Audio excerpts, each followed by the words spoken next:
Hello friends, welcome to mathematical diary. जैसे कि हम एमडीयू प्रीवियस ईयर के एमडीयू के बीसीए का फर्स्ट सेमेस्टर का पेपर सॉल्व कर रहे थे मैथमेटिक्स का। तो इसमें क्वेश्चन आया था हमारा, प्रूव दैट 1x(x³ और ये डिटर्मिनेंट है एक मैट्रिक्स का डिटर्मिनेंट। तो मैट्रिक्स क्या रहा होगा आपका? 3x3 मैट्रिक्स रहा होगा। उसकी एंट्रीज क्या है? वन सेकंड, फर्स्ट रो की सेकंड एंट्री है एक्स, फर्स्ट रो की थर्ड एंट्री है x³, ऐसे करके सेकंड रो की वन, y(y³), ऐसे एंट्रीज हैं। थर्ड रो में क्या है? 1z(z³). तब ये निकालना है मेरे को कि इसका डिटर्मिनेंट है ना, जो वो प्रूफ करना है कि वो इक्वल है x-y। अगर मैं x-y निकालूं नंबर, फिर y-z नंबर निकालूं, फिर मैं z-x नंबर निकालूं, और इसको मल्टीप्लाई करूं x+y+z वाले नंबर से, तो सारे तीनों नंबर्स का जो प्रोडक्ट आएगा वो इस नंबर के इक्वल आएगा। क्योंकि डिटर्मिनेंट किसी मैट्रिक्स का एक नंबर होता है, उस मैट्रिक्स को एक नंबर असाइन किया जाता है, एक तरीके से वो एक्सपेंड करते हैं हम। ठीक है। और वो मतलब हर रो के हिसाब से भी एक्सपेंड होता है, कॉलम के हिसाब से भी एक्सपेंड होता है। आपने देखा होगा डिटरमिनेंट, तो एक नंबर असाइन होता है एक मैट्रिक्स को। तो इस मैट्रिक्स को हमने एक नंबर असाइन करना है, वो नंबर किसके इक्वल है? x-y, y-z, z-x और x+y+z के। तो इससे पहले, और ये आपको पता है कि आप अगर इसे इजीली करना चाहते हैं तो एक प्रॉपर्टी ऑफ डिटर्मिनेंट से क्वेश्चन कर सकते हैं हम। तो उससे पढ़ते हैं हम कि प्रॉपर्टी ऑफ डिटर्मिनेंट क्या होती है। तो आपको अगर एक मैट्रिक्स दे रखी है, ए मैट्रिक्स, जिसकी एंट्री है A B C D E F I J K, where A B C D E F I J K real numbers हैं। तो ये नंबर्स कुछ भी नंबर्स हो सकते हैं। और मैंने क्या किया, अब उसकी पहली प्रॉपर्टी क्या कहती है? अगर मैंने ए का ट्रांसपोज किया, ए का ट्रांसपोज AT किया मैंने, तो ए का ट्रांसपोज मतलब मैंने रोज को कॉलम बना दिया। जैसे पहली रो को कॉलम बना दिया ABC, ए का ट्रांसपोज कर रहा हूं मैं, तो पहली रो को कॉलम बना दिया, दूसरी रो को भी कॉलम बना दिया, IJK को तीसरी रो को तीसरा कॉलम बना दिया। ठीक है, पहली रो को पहला कॉलम, दूसरी रो को दूसरा कॉलम, तीसरी रो को तीसरा कॉलम। तो ये जो बन गई मैट्रिक्स मेरी, ये ए ट्रांसपोज हो जाता है। ए ट्रांसपोज मैंने निकाला। अब वो कहना चाहता है, पहली प्रॉपर्टी कहती है अगर मैं ए ट्रांसपोज का डिटर्मिनेंट निकालूं, तो वो जो ए का डिटर्मिनेंट कैलकुलेट किया होगा ना हमने, उसके इक्वल आता है। तो पहली प्रॉपर्टी ये कहती है, ठीक है, कि ए ट्रांसपोज का डिटरमिनेंट निकाल दो, जो नंबर आएगा वो ए जो का डिटरमिनेंट का जो नंबर आया होगा कैलकुलेट करके, डिटरमिनेंट कैलकुलेट करके, तो वो दोनों नंबर सेम होंगे। ठीक है। दूसरी प्रॉपर्टी कहती है कि एनी टू रोज, कोई भी दो आप रोज लो या कॉलम लो of determinant are interchange, then sign of the determinant changes. जैसे आपने कोई मैट्रिक्स ली 1 2 3 4 5 6 7 8 9, तो वो कह रहा है अगर आपने कोई भी दो रोज इंटरचेंज करी या कॉलम इंटरचेंज किया, मतलब जैसे ये दो रो ले ली मैंने, R1 R2, पहली और दूसरी रो, उसको इंटरचेंज कर दिया 4 5 6 1 2 3 7 8 9। अब आप इसका डिटरमिनेंट कैलकुलेट करके देखेंगे और इसका डिटरमिनेंट कैलकुलेट करके देखेंगे, तो केवल नेगेटिव का अंतर होगा। मतलब जैसे आपने एक रोज की चेंज करी, फर्स्ट को सेकंड रो से सेकंड रो को फर्स्ट कर दिया, देखो हमने चेंज किया, तो यहाँ पे डिटरमिनेंट भी माइनस का फर्क पड़ जाएगा डिटरमिनेंट में। इसका जो डिटरमिनेंट रहेगा उसका नेगेटिव हो जाएगा। जैसे इसका 2 रहेगा, मैं अभी कैलकुलेट तो नहीं किया, अगर इसका कुछ भी नंबर रहता है, ए है इसका, कोई नंबर ए आएगा कैलकुलेट करके डिटरमिनेंट, तो इसका माइनस से हो जाएगा। ऐसे ही अगर आप कॉलम को भी चेंज करते हो, जैसे आप कॉलम, इस वाले कॉलम को ये वाला कॉलम कर दो, ये वाले कॉलम को ये वाला कॉलम कर दो, जो नई मैट्रिक्स आएगी उसका डिटरमिनेंट जो होगा वो इस वाले के डिटर्मिनेंट से माइनस का अंतर होगा, एक बार ही आप चेंज करते हो ऐसे, है ना। ठीक है, तो सेकंड प्रॉपर्टी ये कहती है। थर्ड प्रॉपर्टी क्या कहती है कि अगर कोई भी दो रो और column of a determinant are identical, मतलब जैसे कोई भी मैट्रिक्स है उसकी जैसे एक दो रो कोई भी आइडेंटिकल है, कोई भी दो रो या दो कॉलम, हाँ कॉलम भी हो सकता है रो भी, तो इसमें जैसे मैंने रो ले ली, दो आइडेंटिकल है, सेम है, उनका उसका डिटरमिनेंट क्या होता है? जीरो। आप कैलकुलेट कर सकते हैं, जीरो आएगा। तो या तो दो रो आइडेंटिकल हो जाए या दो कॉलम, या तो ऐसे करके ले लो, या 1 2 3 1 2 3 4 5 6, क्योंकि दो कॉलम आइडेंटिकल हो गए तो वो जीरो आएगा डिटरमिनेंट उसका, कैलकुलेट करोगे आप तो। ठीक है, थर्ड प्रॉपर्टी ये कहती है। फोर्थ प्रॉपर्टी आपकी क्या कहती है? इफ ईच एलिमेंट ऑफ रो और column of a determinant is multiply by constant के, अगर आपकी ईच एलिमेंट किसी रो का आपने मल्टीप्लाई करा, जैसे 1 0 0 0 2 0 0 0 3 आपने लिया, इसमें तो ऐसे कोई फर्क ऐसे पड़ेगा, जैसे एक मैट्रिक्स है, इसका डिटर्मिनेंट आपने देखा, तो आपने क्या किया, अगर उसकी ईच एलिमेंट किसी रो का आपने मल्टीप्लाई करा, मल्टीप्लाई बाय कांस्टेंट के, तो आपने के से किया, जैसे 2 से मैं मल्टीप्लाई कर रहा हूँ इस रो को, तो ये किया 2 0 0 0 2 0 0 0 3, है ना। पहली रो को मैंने 2 से मल्टीप्लाई कर दिया। अब जो डिटर्मिनेंट चेंज हुआ होगा ना, इसका डिटर्मिनेंट आप देखोगे तो 6 आएगा, इसका डिटर्मिनेंट आपका क्या हो गया? कितने का चेंज होगा, जितना आपने मल्टीप्लाई करा ना पहली रो में उतना चेंज हो जाएगा। जैसे पहले 6 था तो उससे 2 मल्टीपल, क्योंकि पहली रो में आपने 2 से मल्टीप्लाई किया तो 12 डिटरमिनेंट हो गया। 6 जितना डिटरमिनेंट रहा होगा उससे ट्वाइस मल्टीपल हो जाएगा, तो आप देखोगे इसका डिटरमिनेंट 12 आएगा। ऐसे ही अगर आप कॉलम में भी करते मल्टीप्लाई किसी एक कांस्टेंट से, केवल एक कॉलम से ऐसा फर्क पड़ जाएगा। अगर आप दूसरे रो को भी करते हो 2 से मल्टीप्लाई, तीसरे रो को भी करते हो तो एक 2 और आएगा, एक 2 और आएगा मल्टीप्लाई करके। एक ही रो पे किसी कांस्टेंट से मल्टीप्लाई करके डिटरमिनेंट मल्टीप्लाई हो जाता है। जैसे उस कांस्टेंट से अगर दूसरी रो पे मल्टीप्लाई करते हो तो एक और, जिस जिस मल्टीपल से आप दूसरी रो में मल्टीप्लाई करते हो तो उस मल्टीपल का चेंज आ जाता है। ऐसी थर्ड रो को जिस कांस्टेंट से आप मल्टीप्लाई करते हो तो उस मल्टीपल का चेंज आ जाता है नए डिटरमिनेंट में। ठीक है, तो ऐसे बोलते हैं ये फिफ्थ, ये बोलते हैं फिफ्थ में, if some or all elements of a row और column of determinant are expressed as a sum of two or more terms, then the determinant can be express as the sum of two or more determinant. जैसे आपने उसने बोला कि अगर आपने determinant ऐसा कुछ है 1+2 3+1 4+5 और यह है 4 3 4 5 6 7 8, मतलब आपकी कोई रो डिटरमिनेंट की रो या कॉलम ऐसे दे रखा है जैसे प्लस की फॉर्म में कुछ है ना, आपने ऐड नहीं किया ऐसे करके फॉर्म में, तो उसको एक्सप्रेस कर सकते हैं आप दो मैट्रिसेस की डिटरमिनेंट में। तो पहली मैट्रिक्स आपने क्या की, पहली एंट्री आपने 1 रखी, 3 4, पहली पहली की 1 3 4, फिर 3 4 5 6 7 8, ये तो ऐसे ही रहेंगे बाकी तो। इसमें ही चेंज है ना 1 3 4, और फिर इसमें क्या करना है आपने, बाकी बचे हुए 2 1 5 3 4 5 6 7 8। तो अगर एक से सम, अगर एक रो उसकी सम में या कॉलम कोई सम में है तो उसको मैं सम में लिख सकता हूँ मैट्रिसेस के। तो मतलब कहने का मतलब क्या है, अगर दो मैट्रिसेस हैं तो वो जब देखो दो आइडेंटिकल इसकी ये होनी चाहिए कि दो आइडेंटिकल है, जैसे इसकी भी दो रो सेम है, इसकी दो रो से एक अलग अलग है, तो दोनों सम हो जाती है। मतलब सम जब होता है डिटरमिनेंट में तो मतलब ये दो आइडेंटिकल होनी चाहिए, जब सम होगा तो एक ही रो में सम होता है, कहने का मतलब ये, अगर उल्टा मैं बोलूं। और अगर यहां से मैं यहां तोड़ने की बात करूं कि तो ये दो होना चाहिए, अगर मैं इसको तोड़ने की कोशिश करूं तो ये वाले सम कैसे टूट सकते हैं, 1 3 4 रखा और ये सेम रखा, ये रो यहाँ पे दोनों में डिटरमिनेंट में सेम होगी, और बाकी प्लस जो दूसरा पार्ट है 2 1 5 ये इसमें आ जाएगा मैट्रिक्स में। तो ये आप ऐसे बोल सकते हो। ठीक है, if to each element of any row और column of a determinant the equimultiple of corresponding element of other row और column are added, then the value of determinant remain same if we apply the operation, that is हम ऐसे operation apply कर रहे हैं। जैसे अब मैं simple ले रहा हूं 1 2 3 4, एक मैट्रिक्स है 2x2 मैट्रिक्स, इसका डिटरमिनेंट है। अब मैं क्या करता हूं, बोला इसका डिटरमिनेंट आपने कोई भी कैलकुलेट करा तो देखो इसका कैलकुलेट करके देखो 4 - 6 तो -2 आएगा इसका डिटरमिनेंट। 4 1 जा 4, 3 2 जा 6 माइनस, तो 4 - 6 -2 हो गया डिटरमिनेंट। ठीक है, अब आप कैलकुलेट करो। अब हम क्या करें, इसमें एक ऑपरेशन लगाते हैं। जैसे R2 में मैं ऑपरेशन लगा रहा, रो टू में ऑपरेशन लगा रहा हूँ, रो टू में से माइनस कर रहा हूँ 3 टाइम्स रो 1, ऐसे माइनस हो जाता है ऑपरेशन। पूरी रो से माइनस करते हैं, पूरा कॉलम पूरे कॉलम से माइनस है ना, तो पूरी रो सेकंड रो में फर्स्ट रो से माइनस कर रहा हूं। तो कैसे करते हैं, कॉरस्पॉन्डिंग एलिमेंट को माइनस करते हैं, 3 को 1 से माइनस, 4 को 2 से माइनस। तो मैंने क्या किया, R2 में कैसे कर रहा हूं, R2 माइनस 3R1। तो इससे क्या फायदा होगा, देखो ये वाला एलिमेंट 3 है, जैसे मैंने R2 के एलिमेंट को पहले एलिमेंट, इस एलिमेंट के लिए देखो 3 को कैसे करेंगे, 3 माइनस रो 2 का जो ये वाला एलिमेंट है वो कैसे चेंज होगा, मतलब नहीं वाला उसमें देखो रो 2 में चेंज आ रहा है, इसका मतलब रो 2 चेंज हो रही है। रो 2 कैसे चेंज हो रही है, R2 रो 2 में से माइनस करना है 3 टाइम्स R1, तो रो 2 में से 3 टाइम्स R1 करो, तो R1 को 3 टाइम्स करूंगा तो 3 3 2 जा 6 ऐसे बन जाएगी। अगर रो 2 को मैं 3 से मल्टीप्लाई करूंगा तो रो 1 को 3 से मल्टीप्लाई करूंगा तो ऐसे बन जाएगी।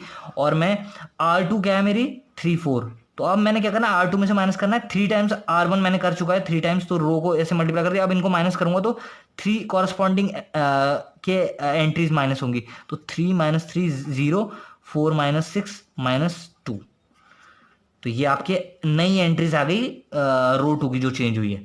ठीक है, तो क्या हो गया यहाँ पे 3 0 और -2 आ जाएगी नई एंट्रीज। R2 जो चेंज होके आई है R2 - 3R1 करके, है ना, कॉरस्पॉन्डिंग एंट्रीज हो गए। अब इसका डिटरमिनेंट कैलकुलेट करोगे आप तो क्या आएगा -2, तो देखो इसका भी -2 आएगा डिटरमिनेंट। तो ये डिटरमिनेंट और ये डिटरमिनेंट में कोई चेंज नहीं आया जब हमने रोज में ऐसे ऑपरेशन लगाता हूँ, R2 माइनस या प्लस KRJ, ठीक है, KRJ कांस्टेंट, तो उसमें कांस्टेंट क्या है इस केस में -3। तो अगर मैं ऐसे करता हूँ या कॉलम में करूँ या रो में करूँ तो डिटर्मिनेंट की वैल्यू चेंज नहीं होती है, ये हमने देखा। ये 6 प्रॉपर्टीज होती हैं डिटर्मिनेंट की। इसकी हेल्प से ये क्वेश्चन आ रखा है जो आपका ये है क्वेश्चन 3 का ए पार्ट क्या है, प्रूव दैट करो कि इसका डिटरमिनेंट इक्वल टू ये है। तो मैंने क्या किया, एलएचएस ले लिया। एलएचएस मतलब जो मेरे को दिखाना है, ये एलएचएस डिटरमिनेंट ले लिया मैंने। तो इसमें मैं क्या कर सकता हूँ, आपने ध्यान से देखना है, 1y y cube 1z z cube आपका डिटरमिनेंट है, ठीक है, z है। अब मैंने क्या किया, मैंने ऑपरेशन लगाया। मैं कोशिश क्या करता हूँ इसमें प्रॉपर्टी ऑफ डिटरमिनेंट में कि मैं ना रोज में किसी एक रोज में या किसी एक कॉलम में ना ज्यादा से ज्यादा जीरोस बनाने की कोशिश करता हूं। तो मुझे दिख रहा है यार कि यहाँ पे 1 1 1 है, तो इनके इजीली जीरो बनाया जा सकता है कि अगर मैं R2 सिक्स्थ वाला प्रॉपर्टी लगाऊं कि जैसे R1 में लगा दूं, R1 में माइनस कर दूं R2, ऐसे करके बना दूं, R1 में माइनस R2 करूं तो इसकी इससे माइनस होगी, इसकी इससे, तो इससे कुछ फायदा हो सकता है क्योंकि जीरो हो जाएगा अगर इससे माइनस करूंगा। तो मेरे को दिख रहा है कि सिक्स्थ प्रॉपर्टी में लगा सकता हूं। तो मैंने क्या किया, R1 में कैसे चेंज किया, R1 जब ऑपरेशन लगाओगे तो यहाँ पे R1 ही रहना है, R1 में चेंज कर रहा हूँ, R इसका मतलब है R1 में चेंज कर रहा हूँ। कैसे चेंज कर रहा हूँ, R1 को माइनस कर रहा हूँ R2 से, सेकंड रो से माइनस कर रहा हूँ। तो क्या हुआ, फर्स्ट रो को सेकंड रो से माइनस, तो फर्स्ट एंट्री फर्स्ट से माइनस होगी तो जीरो, R1 R2 से माइनस करनी है तो x माइनस वाई, ये हो जाएगा, ये क्या होगा x cube minus y cube, ये वाली एंट्री से हो गई। बाकी एंट्री सेम, कोई चेंज नहीं आया बाकी में, ठीक है। 1z क्यूब जीरो बनाने की कोशिश करी, उससे मेरे को फायदा, अब देखो क्या होगा, यहाँ पे कुछ मुझे दिख रहा है, यहाँ फॉर्मूला टाइप में कुछ बन रहा है, तो मैं फॉर्मूला बनाने की कोशिश कर रहा हूँ। मैं यहाँ पे लिख रहा हूँ उसे, क्योंकि जगह कम है थोड़ी सी, तो मैं यहाँ पे लिखता हूँ। मैंने क्या किया, जीरो, इसको लिखा x minus y, x cube minus y cube को खोला मैंने, तो ये क्या बनेगा, ए माइनस बी फिर a square plus b square plus a b formula होता है। ये एंट्री है आपकी, थर्ड एंट्री है फर्स्ट रो की, यहाँ ये पूरा जगह नहीं हो रही है, इसको हटाओ, आप ऐसे बना सकते हो। फिर 1y y cube 1z z cube, ठीक है। तो आप ऐसे कर सकते हो इसे। फिर उसके बाद क्या है, ये आपकी नई मैट्रिक्स है, इसे मैं ढंग से लिख देता हूँ यहाँ पे आपके लिए। तो ये मतलब जो चेंज करके आया ऑपरेशन, तो ये क्या है, 0x माइनस वाई, इसमें मैंने x cube minus y cube का फॉर्मूला लगाया, a minus b a square plus b square plus a b, ये फॉर्मूला होता है ए माइनस ए का क्यूब माइनस बी का क्यूब का, 1y y cube 1z z cube, ठीक है। तो ये आपकी मैट्रिक्स आ गई। अब मैं नई मैट्रिक्स लिखनी है मेरे को, तो ये मैट्रिक्स से अब नई मैट्रिक्स बनाऊंगा। मतलब अब डिटरमिनेंट क्या कहता है, ये डिटरमिनेंट में जब मैंने ये चेंज किया तो डिटरमिनेंट चेंज नहीं हुआ, तो इसका डिटरमिनेंट भी सेम है, जो हम जिसका कैलकुलेट करना चाह रहे हैं इसका डिटरमिनेंट भी सेम है जब माइनस करने के बाद। सिक्स प्रॉपर्टी ये कहती है। अब हमने क्या करना है, हमने बोला ठीक है चेंज करके ये जो मैट्रिक्स आई है, अब नई प्रॉपर्टी लगा के इसको प्रॉपर्टी लगाई। अब हमने क्या किया, इसमें मैंने बोला इस वाली मैट्रिक्स में मैं अब प्रॉपर्टी कौन सी लगा सकता हूं कि मैं फर्स्ट रो से देखो फर्स्ट रो में कुछ मल्टीपल है, कांस्टेंट मल्टीपल है, तो वो कांस्टेंट मल्टीपल है तो मेरा डिटरमिनेंट क्या होगा, उस डिटरमिनेंट का कांस्टेंट मल्टीपल हो जाता है। ये प्रॉपर्टी ये भी कहती है कि 0 1, ये 1 आ गया यहाँ पे ना, x माइनस वाई कॉमन ले लिया यहाँ से तो 1 आ जाएगा यहाँ पे, x माइनस अगर मल्टीप्लाई करोगे तो x माइनस वाई आ जाएगा ना, तो ये x माइनस वाई कॉमन लिया, x square plus y square plus x y, matrix ये हो गई 1y y cube 1z z cube, ठीक है। ये आपका हो गई नई मैट्रिक्स। तो डिटरमिनेंट का क्या होता है, डिटरमिनेंट क्या होता है, के टाइम्स अगर मैं ऐसे करता हूं तो एक रो में मैं मल्टीप्लाई कर सकता हूं। जैसे एक रो में मल्टीप्लाई था x माइनस वाई, तो उससे कॉमन लिया जा सकता है, एक रो से कांस्टेंट मल्टीपल लिया जा सकता है एक रो से, ठीक है। मैट्रिसेस में क्या होता है कि सारी एंट्रीज में मल्टीप्लाई होगा तब मल्टीपल आता है बाहर, बट डिटरमिनेंट में क्या होता है एक रो में मल्टीप्लाई हो तो वो बाहर आ जाता है। अब मैंने क्या करना है, ये तो मैंने जीरो बना दिया, अब मैं इसको भी जीरो बनाने की कोशिश करता हूँ, इजीली मेरे को पता है ये बन जाएगी। R2 में लगाता हूँ R2 माइनस R3 ऑपरेशन, तो ये मैंने लगाया, तो ये डिटरमिनेंट क्या चेंज हुआ, R2 में चेंज करना है, R1 बाकी ऐसे ही रहेगा, R2 में चेंज होगा तो R2 माइनस R3, तो ये कॉरस्पॉन्डिंग एंट्रीज माइनस होंगी, y माइनस ये, तो ये हो गया 0 y minus z y cube minus z cube, और ये हो गया 1z जेड क्यूब, ठीक है। तो अब मेरे पास क्या आया, इसमें से आप देख सकते हैं, इसमें दोबारा फॉर्मूला लगा के आप ना y माइनस जेड कॉमन ला सकते हो, क्योंकि इस रो में अब y माइनस जेड का मल्टीपल मिल जाएगा, सेम टू सेम जैसे हमने पहले इस वाले के लिए किया था। उसमें x माइनस जेड का x माइनस वाई का मल्टीपल बाहर आया था, इसमें y माइनस जेड, इसमें दोबारा फॉर्मूला लगाओगे तो ये क्या होगा, y माइनस जेड वाई का स्क्वायर प्लस जेड का स्क्वायर प्लस वाई जेड, तो इसमें से ये कॉमन ले लिया फिर, है ना। तो ये नई जो मैं डायरेक्ट लिख रहा हूँ ये क्या आएगी, डिटरमिनेंट किसके डिटरमिनेंट के को लगा, x square plus y square plus x y 0 1, y minus z common आ गया, इसमें से ये ऐसे लिखा गया, तो इसमें से ये कॉमन आएगा तो क्या बचेगा, एक्स स्क्वायर प्लस नहीं y square plus z square plus y z, ठीक है। और अपॉन में थर्ड करना है, expanding along column 1, sorry column 1 के अलोंग एक्सपेंड करना है। तो कॉलम 1 देखो, क्योंकि इसमें 2 जीरो है ना, उससे फायदा होगा एक्सपेंड करके, क्योंकि इन दो को तो मेरे को करने की जरूरत नहीं कैलकुलेट, केवल एक ही रो से इससे ही मतलब आएगा मेरा, है ना। तो कैसे खोलेंगे, x minus y y minus z, plus sign इसका माइनस साइन इसका प्लस साइन, तो मेरे बाकी चीज़ तो जीरो हो जाएंगी, जीरो टाइम्स एक डिटरमिनेंट तो वो जीरो ही हो जाएगा, फिर माइनस जीरो उसके साथ एक डिटरमिनेंट होता है वो जीरो हो जाएगा, क्योंकि जीरो से मल्टीप्लाई होगा वो जीरो हो जाएगा, प्लस वन यही बचेगा, बस वन वाला आएगा, तो one into determinant of one one x square plus y square plus x y y square plus z square plus y z, ठीक है।